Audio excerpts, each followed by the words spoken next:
It's actually gotten so bad that there's so many homeless people, especially youth, in these cities that they're encouraging the youth to go back to the countryside and farm, and they're selling it as this big, or a rural rejuvenation system where they're gonna, bring the education to the masses in the rural poor areas.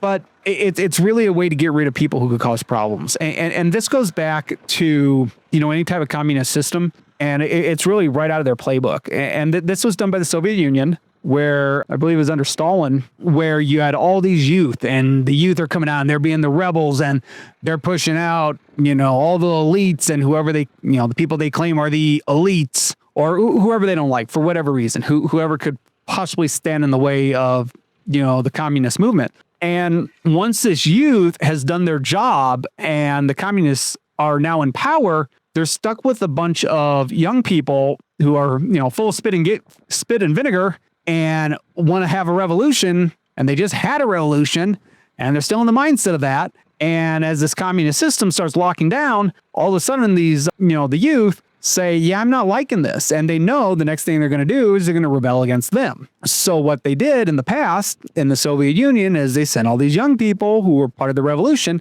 out to the countryside where they couldn't cause any harm to the government. And we also saw that in China when Mao got in power, and they had the Great Leap Forward, and they were going to revolutionize China with industry, and everything was going to be amazing. And all they did is pretty much starve, millions and millions, like between 50 and 100 million people were starved because the government thought they knew how to farm better than the people, and they were going to turn farmland into industry, and neither one worked, and people starved. And they took all these rebellious youths who helped make this happen and sent them out to the countryside.